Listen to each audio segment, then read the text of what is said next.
It's working. I believe it is working. All right. Let's see how this thing works. So I know for sure it's actually working in live. I guess people probably start these like a little bit beforehand. Yeah. Will you be in front of the camera? And if anyone gets on, will you tell me? Whatever. Mm. No.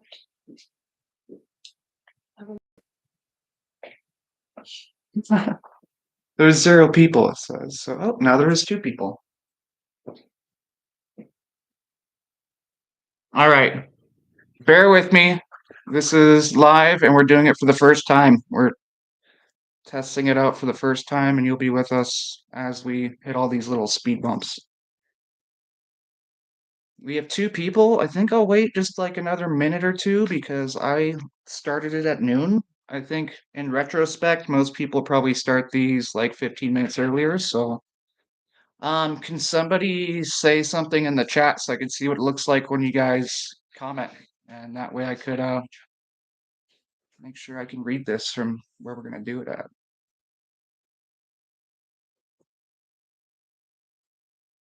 We have a whole 3 people.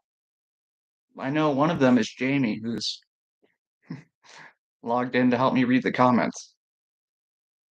All right. So, in the anticipation that more people will probably watch this video later when it's not live, I think I'm gonna open the camera. I got this in the mail yesterday, and I've been wanting to open it, so I've torn a corner open, peeked, but I haven't really checked it out.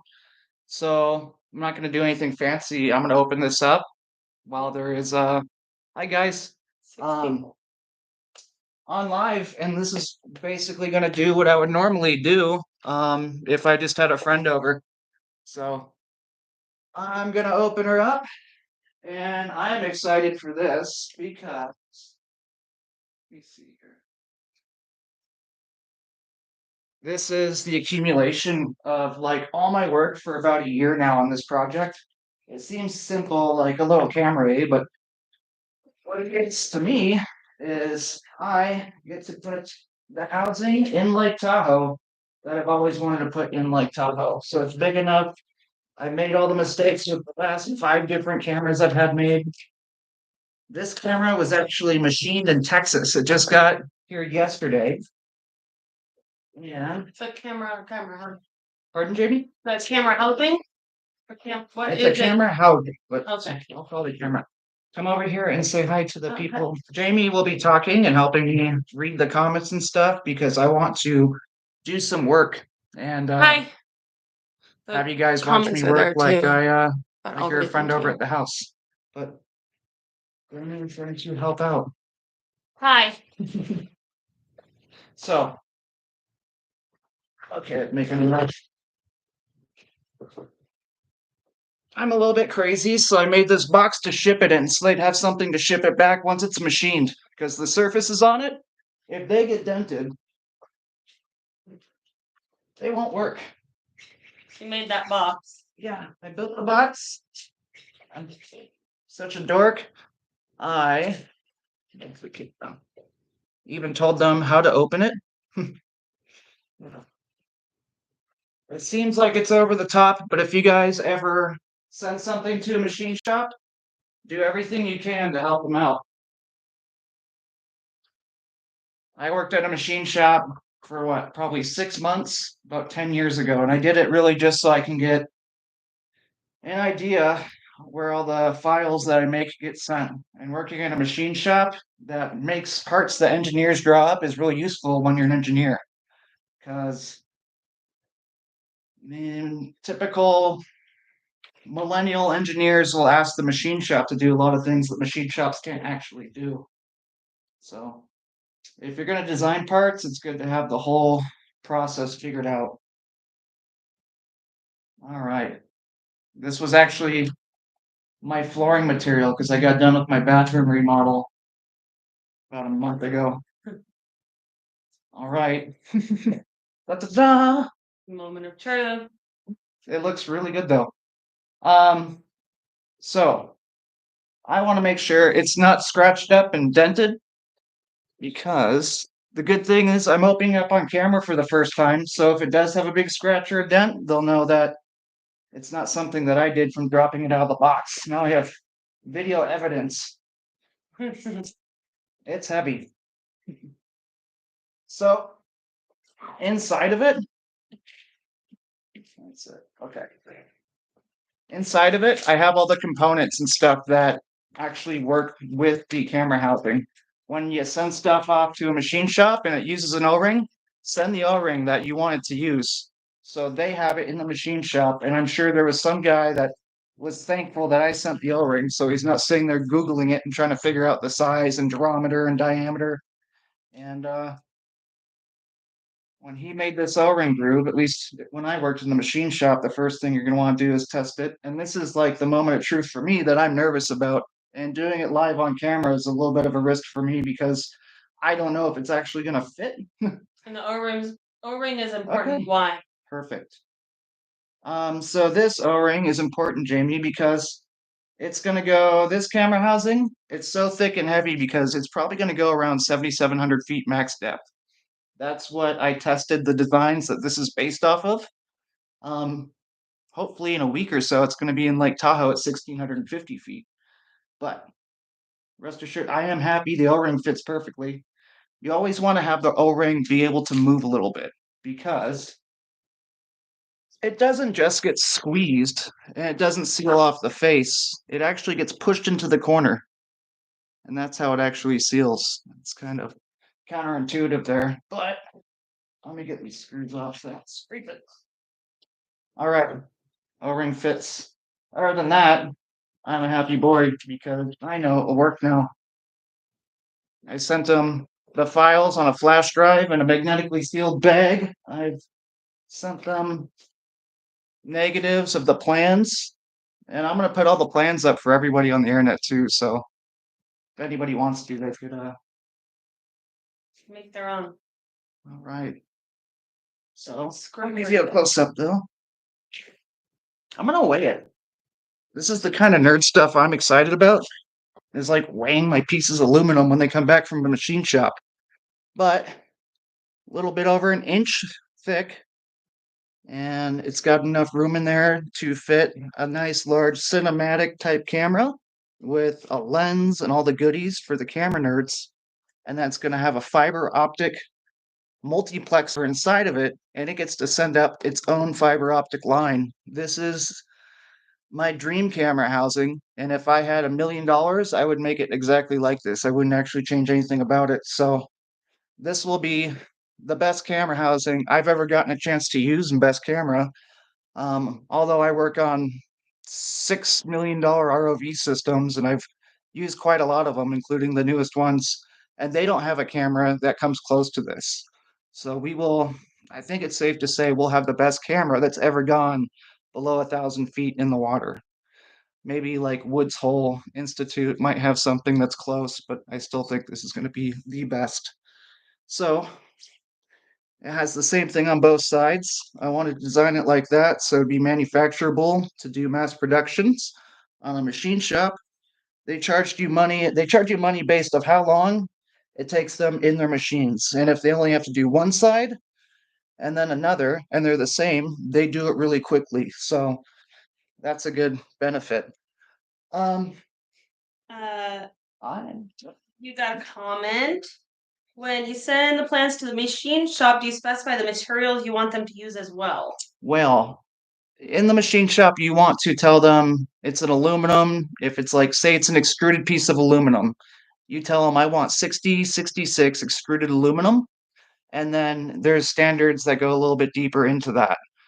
For medical devices or DoD, they can specify beyond that, all the way up to a level where they make sure the aluminum's never been by a radiation source and never been somewhere dirty where it could have bacteria and whatnot. So you want to specify the material. But in my case, finding this type of material was so hard. I tracked down the material about a year ago and I bought it. And then I designed it all based off of the materials that I had available to me. And this is about the biggest hunk of aluminum in the world that I could buy. I think the aluminum by itself before it was manufactured or shipped or anything was well over $700 to get good quality aluminum that large. So it was a massive hunk of aluminum. What I'm gonna do is I wanted to bring you guys in my office where I'm gonna test out the bolts and the O-ring and everything together. But how's the audio? Uh, as far as like the volume, am I being loud enough? And is this computer, yeah, can you hear the helicopter that's flying over us right now? Andrew says, love watching your vids exploring Lake Tahoe. Awesome. Thank you, Andrew. How does he sound, Andrew? Yeah, I wish they were longer too. I do. Everything looks good, sounds great.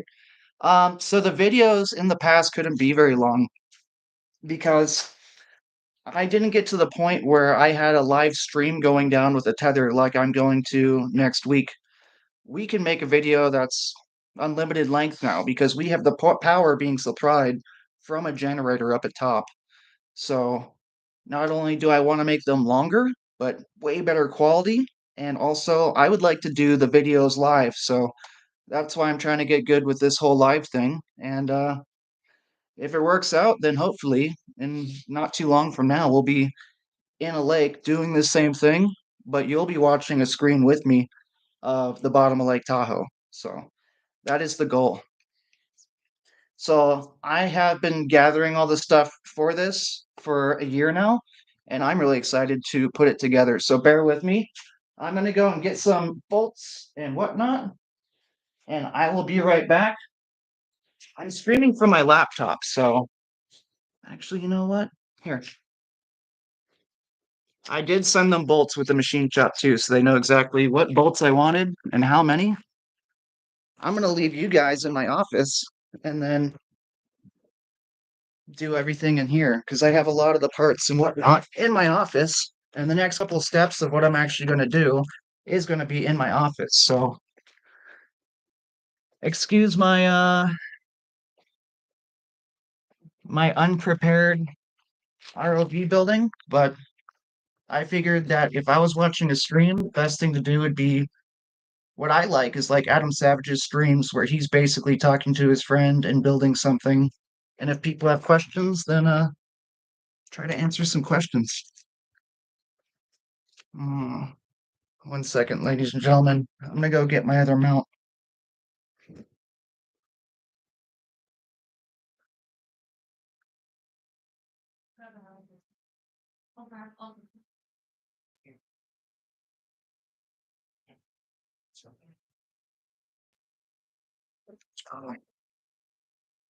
One cool thing about having Jamie helping, like I've never told Jamie this, but I've been thinking about it all morning.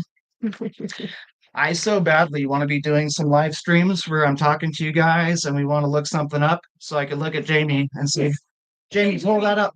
Jamie, pull that up. Jamie, pull that up like Joe Rogan. Did you grab the bolts? Okay. Yep, we have the bolts. So I'm pretty confident that the bolts are going to fit, but I want to test them regardless and I want to weigh things.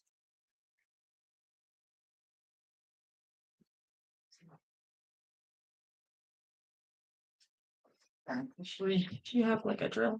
I want to show everybody. I'll show you soon. I'm going to have a better camera set up next time. But for every project I do, I have a section of the office kind of dedicated to it. So there's plans and bolts and O-rings and recommendations I've written to myself for the project because it's been spanning, like I said, a year. So it's hard to remember everything. Like what drill bit did work out to drill those holes best? What is this? So the bolts are titanium and they're real titanium. They're not titanium nitrate coating, but these are actually real titanium bolts. And I bought out the supplier twice to get enough bolts for this project. I think each bolt was about $25 before shipping and handling. And it takes, bear with me, 2, 4, 6, 8, 10. It takes 24. So there's a few $100 in just bolts putting this camera housing together. But this is the camera of my dreams. And I knew if I was going to build it and spend a few $1,000s, you might as well go do a little bit of extra time and build the best camera housing. So Titanium's half the weight of steel. It's stronger than aluminum, and it's non-ferrous. And that's very important because we're using lots of Arduinos with magnetic-based sensors. And one problem that I had recently was taking my sensors and trying to use them and finding out that if I have a bolt anywhere near them, it's thinking that that is north and it wants to go north, or it messes up the compass. So, and I'm going to weigh everything together too on camera. I know it's not very eventful and kind of nerdy, but these are the things that excite me. So I'm going to do them with you. When you're putting things in water and you're designing, knowing the weight and then the volume displaced is really important. The first time we put our ROV, me and Noah were down at the lake. We drove it in the water and it floated. But this was the tracked ROV that was supposed to be cruising along the ground. So you really want to make sure you got your weights right. We ended up taking a bunch of rocks and filling up milk crates with rocks so we didn't pollute the lake with anything like lead. Um, all right, it does fit beautiful. I'm happy with this machine shop. They did a great job. So what's gonna go on top of there? Here, come here. Ask. I'm okay. Come sit with me. Come on. Get over here, Jamie. Well, I was gonna go grab Jamie, the circle. pull that chair up. I was gonna go grab the circle thing. All right, you grab grab it the and then circle come thing. over and Okay. hang out with me and you can ask questions. Okay. And if any of you guys have questions, I'm happy to answer your questions. Like I said, this is like a complete test run, and I want to find out like what my fans want to see because I'm certain that some of my fans, you guys do some amazing stuff, and not only am I happy to answer your questions, but I'm happy to get your opinions. I know that some of you out there know far more about communications or electronics or a lot of different things more Or than going me. So I'd live. like to Going live on Instagram. They're going live on Instagram. I bet Influencers there's on someone there. out there that would Some influencers. know how on I there. could log on to this thing and do this correctly. But Okay. all right. So I asked you, what goes on top of that? What are you So- screwing onto there? Ooh, thank you, Jamie. So with our O-ring, it gets sealed against polycarbonate. So I cut this last night and we took a quick video of how we cut it. It was quite the endeavor because this is 1 inch thick polycarbonate and it's high quality polycarbonate. So the lens I made in my garage yesterday, but this lens is really overkill. Like when I said this thing's going to be built for 7,700 feet, I really meant it. I think it'd probably go 10,000 feet, but 1 inch of polycarbonate is important. And I know how deep it will go. Wow. You can't see that. Wait. Oh, you can't see Man. it, but I'm looking at it. Sorry. I am There. impressed. I cut this with a drill in my garage, like I was saying. Oh, yeah, big hole saw. But I knew that it would be nearly impossible to drill a hole with that. And then also, if you guys ever used hole saws, you're familiar with, they usually have a stinger in the middle to hold it still. So I had to build a jig that this actually went into, and it held it all the way around and kept it even. And I am super pleased that not only the lens worked out, which for the first test fit, I mean, like I'm not even going to alter it. That's perfect. For the first test fit, that's that perfect. first one right on camera. Ooh, I love that. These are the things. If you are a machining or camera nerd that does any kind of underwater things, if you're an ROV guy, this is ROV porn. That thing is gorgeous. So now you have to drill holes for the titanium screws to go in. I will be drilling holes, and that is something that I considered maybe starting on today, on camera, because that is literally what I'm going to do today. I'm excited to get this camera in the water, so I want to start completing all the different pieces, putting things in there. Ooh, hold this for a second, Jamie. This is the first time I get to put this in it. You have a comment. How much does the entire ROV weigh? The tracked ROV from Courtney. I'm assuming she's talking about the tracked ROV. The tracked ROV. So with ROVs, weight is an interesting thing because you have weight on land and you have weight in the water. With my work ROV, the work class ROV that I use, it weighs well over 7,000 pounds. in the air, but underwater it weighs like a negative 300 pounds because it floats. So this ROV is pushing, I think, about 650 pounds right now in its current configuration.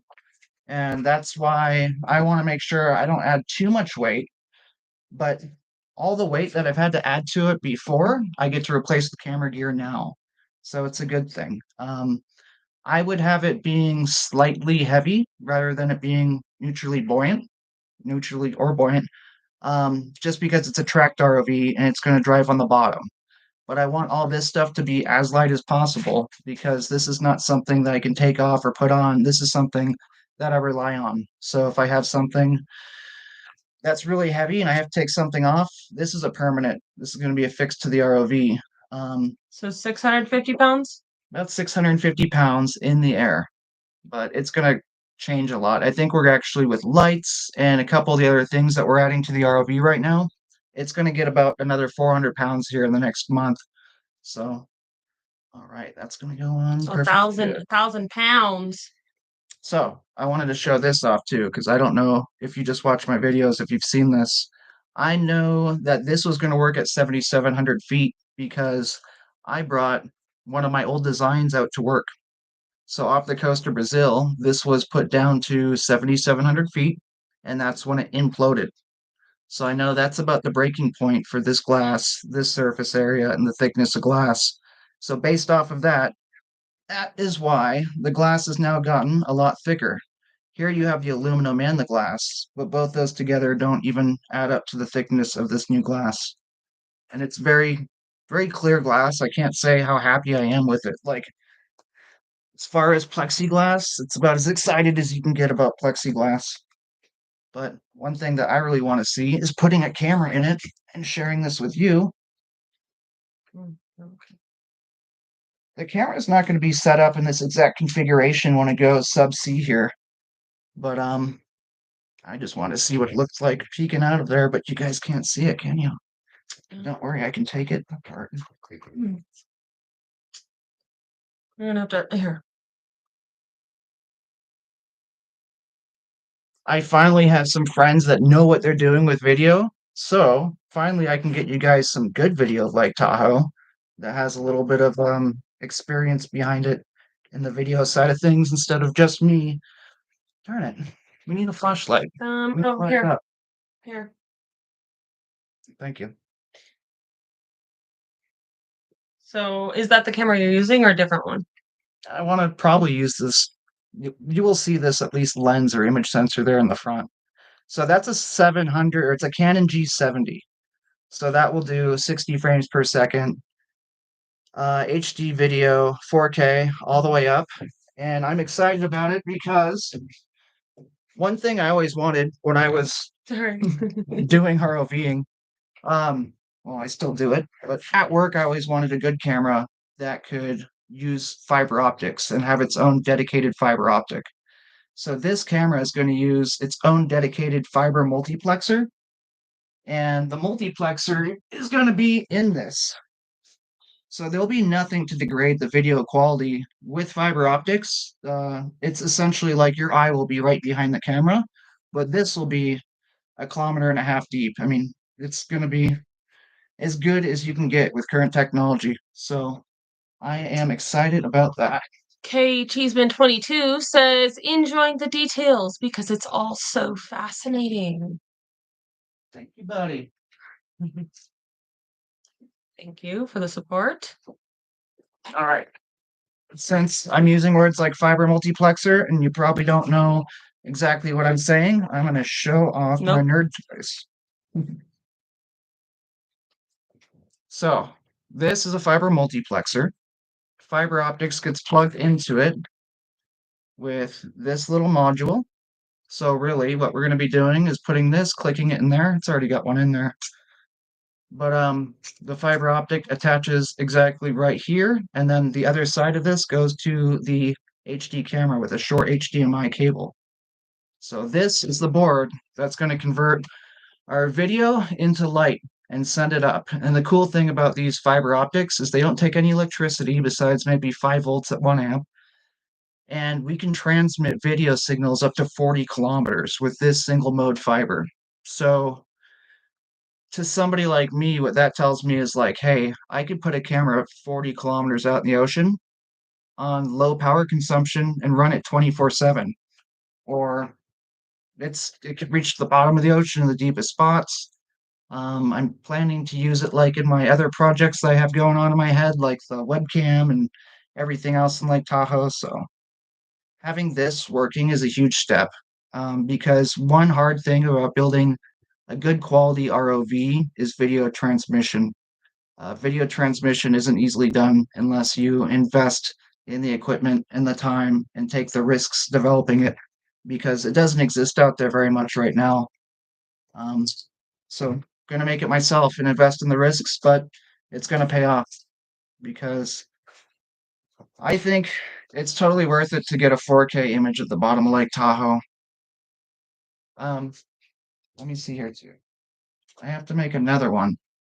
I guess. Well, I'll show that. Okay. Um, that is going to go on the ROV, and everyone that watches the social tracked media ROV. stuff know what the ROV is. But here is what we're going to be using it on. So before we iron out the kinks in the actual ROV, we're going to be using that camera right away. There is a couple things in Lake Tahoe that I'm excited to see. I want to go and get eyes on that rock, and I'm hoping to do that in like a week's time. It's really, for me, it's like a race. Which rock? Mostly with myself. The triangle rock? The giant rock in the center of Lake Tahoe that I'm sure if you watch my videos, you probably know a little about that rock. I don't think it's a pyramid or that's why I said triangle. a The triangle? spacecraft, but it's a really odd giant thing in the middle of Lake Tahoe, and I really want to see it. So how I'm going to do that is Rocks. we're taking that giant camera so we can get the 4K video feed from the bottom and just be able to absorb all that 4K goodness. And it's going to be going down from our vessel, from the boat, and it's going to be controlled by thrusters. So I have this little setup here, one of my old camera housings, and then this is what the Arduino and everything is going to be in. Right now, I have the controller for it sitting on my desk because I need to make this more worthy for being on a boat ride because it will shake loose. But this bad boy is going to keep our fiber optics straight. Here, we hold this? Yeah. I want to go show my friends. Is it going to stay on the wood? No. Okay. It's not going to stay on the wood, unfortunately. I would be fine letting it stay on the wood, but you guys would make fun of me, and no. So essentially, this is a computer that controls the thruster. We've programmed it so it knows where north is, and it's going to hold us on position as we drop this down 1,650 feet. So it's also fun though, because since we're going that far with getting video transmission and serial communication all the way up to the surface, I can put serial data as far as sensors if I want to. I can put another camera and just add this in. So this is like a little computer at the bottom of the thing that we can do a lot of stuff with: temperature, pressure, speed. It's got accelerometers, gyroscopes, magnetometers. It's the kind of sensors that we could put on the ROV or even this thing now for extremely cheap is awesome. It is a good time to be alive in building ROVs because so much stuff has hit the market in the last few years, as far as Arduino based and Raspberry Pi based things.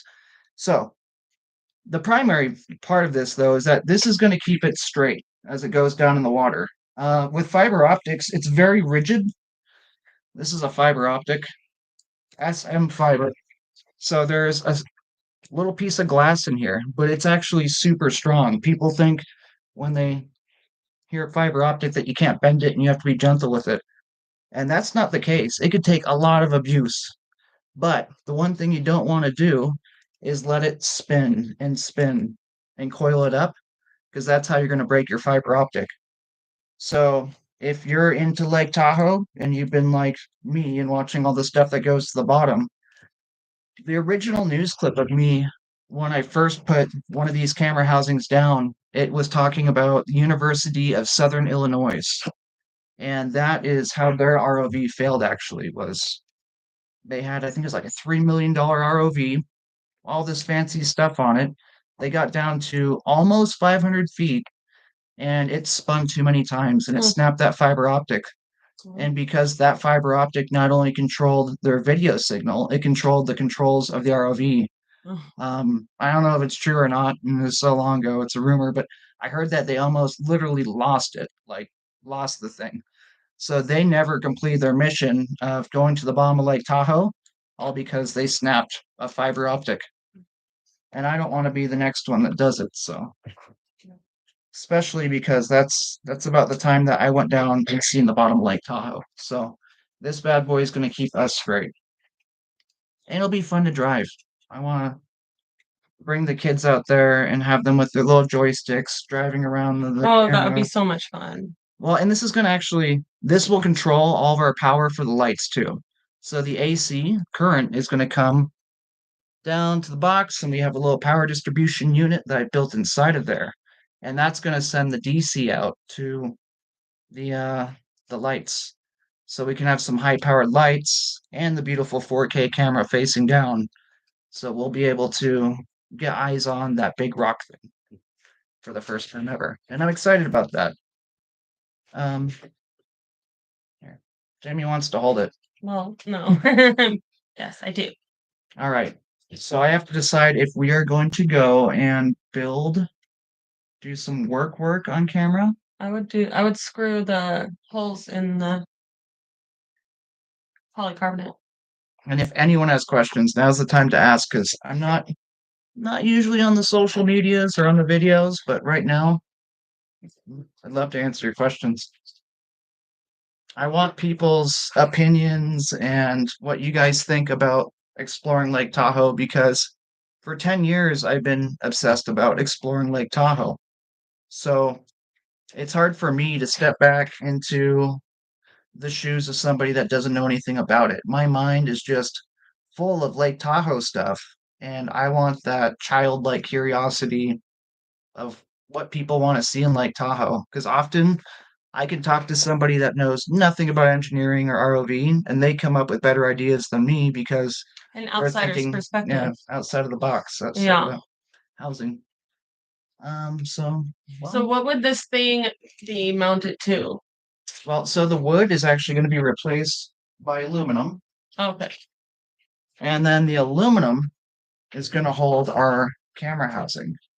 So what I'm going to end up doing today, because I'm excited to get the camera housing actually together and turning some stuff on, is I printed out my little hole pattern, and for the first time, I could match this up. And if this matches up, then I know for certain I could take this and transpose it on the polycarbonate and drill those holes through the polycarbonate. That is going to be the extent of my jobs today. So You have one of these out somewhere. one of the screws out. Yeah. Yeah. Right here. Right here. I have a few extra now, so that's good. All right, so I just need to get a rough idea. And These are very light. yeah, they're extremely light. That's one thing I'd like to do too, is weigh stuff. Oh yeah, you wanted to do that. So so I have a question, and this may seem like a novice question, and I think I know the answer, but if this is so great, why didn't you make housing, this housing out of this Titanium. material? Because it's Well, expensive, or I don't think I could even buy this in titanium, that's unfortunately. okay. Not cost prohibited, but I don't think you would be able to find a 7-inch wide piece of titanium stock. I would love to. And if for some reason I win the lottery, I'm going to build one out of the titanium. I'm going to have it nitrated that cool color like NASA does. But no, I wouldn't be able to afford it. But this would be a lot stronger and lighter. If this was titanium, it would easily go Mariana's Trench depth. Yeah. That'd be all the way. So Courtney wants to know, when are you going to put the smaller camera in Lake Tahoe to look at the big rock? The smaller camera, which one? So I This think Courtney thing means this or that is the thing? smaller camera, but we do have other cameras.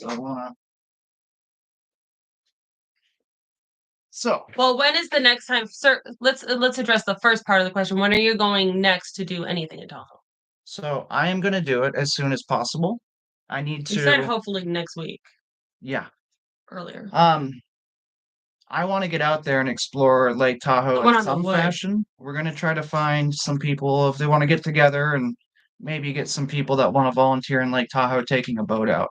The hard part is this time of year in Lake Tahoe, there's not very many boats in the water. There's So still snow on the ground, we do have some friends with and boats, though. yeah, Yeah, we do. that's Yeah. yeah, we have some friends with boats in the water, and that's important because you're not driving your truck down the ramp right now at Lake Tahoe. It's a little bit So too Courtney wants to know this one. When are you taking this? that one out. So I want to take it out, like I was saying, as soon as possible. I would like to say 2 weeks from now, if I don't have new video of the Bomb Lake Tahoe, I'd be disappointed.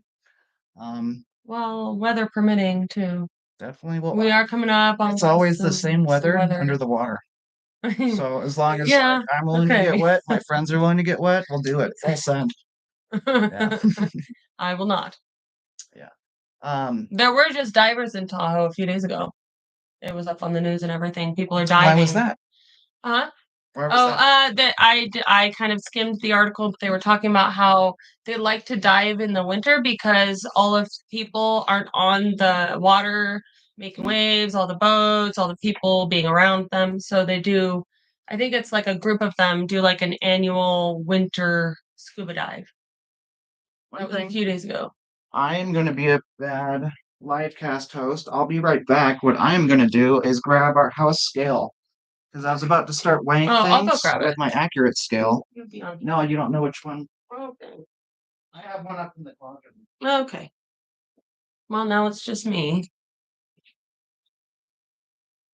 Please don't ask me questions. I don't know the answers.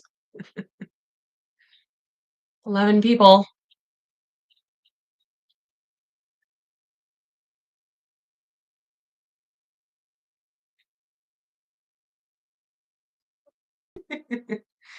Yeah.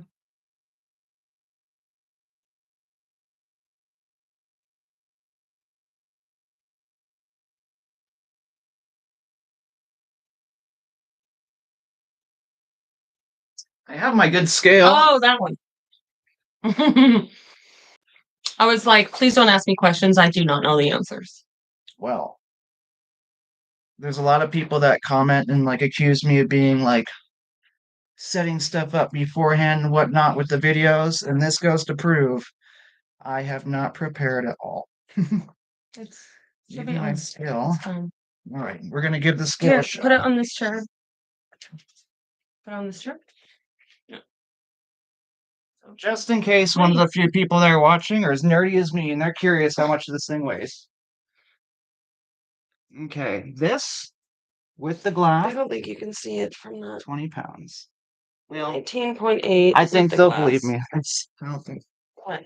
19.8 with the glass. 19.8 pounds. pounds with the glass.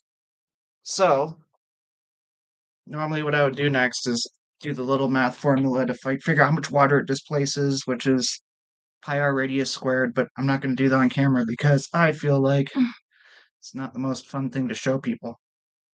Um, yeah, I think though what we'll do, I'm glad that we got to at least test the live stream out and we know it's working. Okay, Cheeseman wants to know how'd you learn all this? How did I learn this? So I would say it's probably starting where I learned 50% of everything that I do right now. I started learning it when I was 13 and doing plumbing. I did go on to do more education, but a lot of the things that you use to be an ROV pilot or designing ROVs or all this stuff in general, a plumber knows.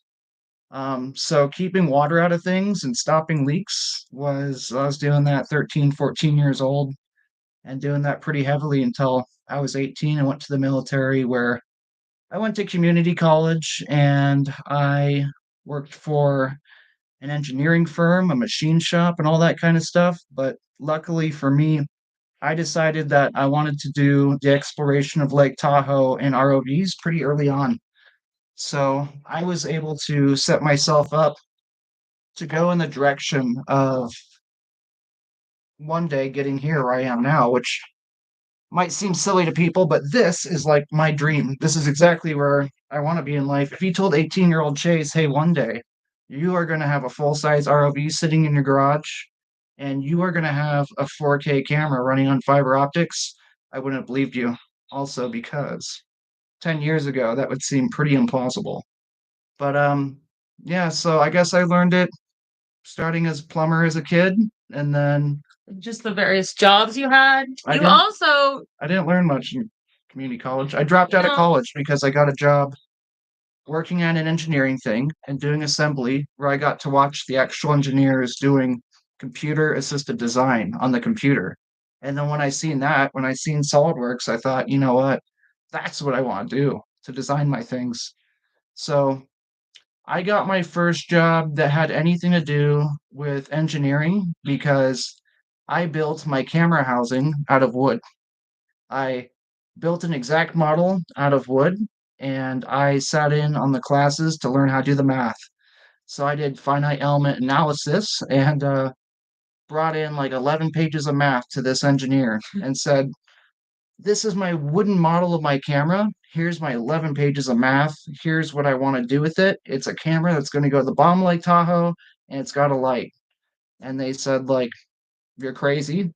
And then the next day he called me back and he said, hey, your math kind of checks out. And why don't you come down and instead of building your camera for you right away, would you like a job?